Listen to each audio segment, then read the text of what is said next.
السلام علیکم ورحمۃ اللہ وبرکاتہ۔ اے میرے ملت کے نوجوانوں، اور تاریخ کا مطالعہ کیا جائے تو یہ بات اچھی طرح معلوم ہو جائے گی کہ جب ہمارے آقا نبی کریم صلی اللہ علیہ وسلم نے اپنی نبوت کا اعلان کیا تو کفار مکہ نے آقا کی نبوت کا انکار کرتے ہوئے کہا کہ اگر خدا کو نبی بھیجنا ہی ہوتا تو مکہ کے کسی بڑے سردار، قریش کے کسی بڑے جاگیردار کو نبی بنا کر بھیجتا، طائف کے کسی بڑے سرمایہ دار کو نبوت عطا کرتا۔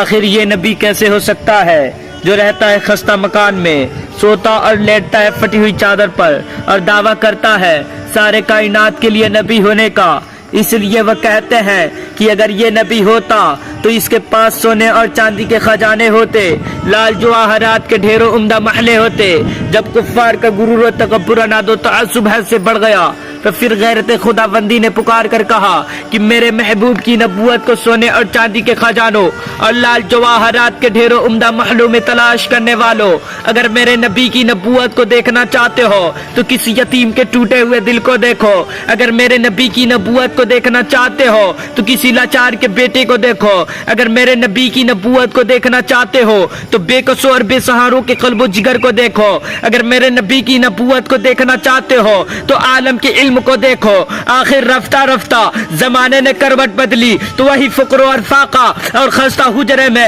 کھجوروں کی چٹائی پر بیٹھ کر زندگی بسر کرنے والے کا نورانی جلوہ ساری دنیا کے امن و سلامتی، عدل و انصاف اور لطف و کرم کا ایک مضبوط قلعہ بن گیا۔ وہی عزت و تنگ دستی اور فقر و فاقہ کی زندگی بسر کرنے والے تاجدار ہوئے۔ آج دنیا کے نفس پرست سیادی حکمراں نظر آتے ہیں تو یوں اعلان کرتے ہیں، اے غریبوں ہم تمہاری مدد کریں گے۔ چنانچہ امریکہ کے نام و نہاد جمہوریت اور روس کے نسل کشی کو تباہ و برباد کر دینے والی بربریت نے بھی غریبوں کی حمایت کا دعویٰ کیا، مگر یہ سب دھوکہ اور فریب نیزی اور مکاریوں پر بنی ہوئی ہے، کیونکہ ان کے اعلان اور بیان میں حق اور صداقت کا نام تک نہیں، اس لیے کہ آج تک کسی نے عملی ثبوت نہیں دیا۔ لہذا میں تو یہی کہوں گا کہ جس کو اللہ تبارک تعالیٰ نے طاقت و قوت دے کر اس جہاں میں بھیجا ہے، اس کے مد مقابل کون آ سکتا ہے؟ آخرکار آنسو سے بھیگی ہوئی آنکھوں نے دیکھا تو اسے موجود ترقی یافتہ دور میں ہر طرف سے مایوسی نظر آئی، تو پھر اس نے حسرت بھری نگاہ سے مدینے کی طرف نظر جمائی،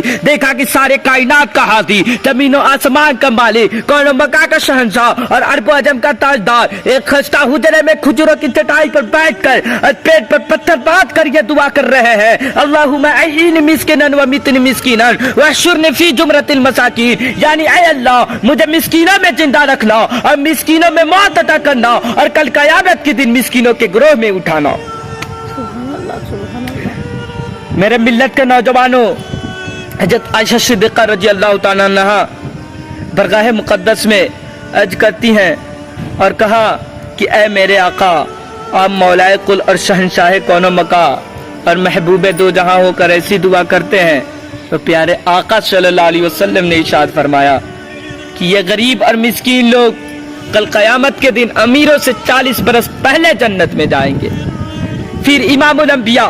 صلی اللہ علیہ وسلم نے ارشاد فرمایا، الفقر فخری، یعنی محتاجی میرے لیے باعث فخر ہے۔ چنانچہ آپ صلی اللہ علیہ وسلم نے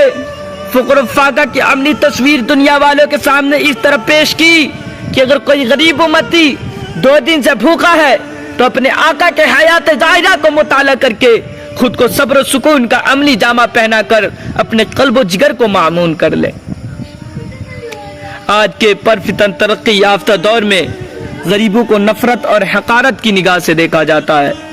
دولت و سرمایہ داری کے نشہ میں شرمست اور متکبر انسان شاید یہ نہیں جانتا کہ مرنے کے بعد جتنی زمین کسی چھوٹے انسان کو ملتی ہے اتنی زمین کسی بڑے انسان کو بھی ملتی ہے، جتنی زمین کسی امیر کو ملتی ہے اتنی ہی زمین کسی غریب کو ملتی ہے، جتنا کفن کسی شاہ کو ملتا ہے اتنا ہی کفن کسی گدھا کو ملتا ہے۔ محترم حضرات، میں عرض کر رہا تھا کہ پیارے آقا صلی اللہ علیہ وسلم سراپہ رحمت بن کر تشریف لائے اور وہی دافع البلا والوباء والقحط والمرض والالم ہے، یعنی بلاؤں کو دور کرنے والے، قحط کو ٹال دینے والے، بیمار کو شفا بخشنے والے، عمر طویل عطا کرنے والے میرے ملت کے نوجوانوں، حضور نبی کریم صلی اللہ علیہ وسلم نے جہاں خود ساری دنیا کو اپنے رحمت سے نوازا ہے، وہیں اپنے ماننے والوں کو بھی اپنے رحمت کا درس دیا ہے، جس سے ان کے رحمت کا دائرہ وسیع سے وسیع تر پایا جاتا ہے۔ صالحین اسلام کے دل میں جو رحمت و مسرت کا مزہ ہے اور ان کے عمل میں جو رحم و کرم کا جلوہ ہے، وہ رحمت عالم ہی کی صدقہ و طفیل ہے۔ پیارے آقا صلی اللہ علیہ وسلم کے رحمت کا کیا کہنا، کسی کو غلامی سے آزادی مل رہی ہے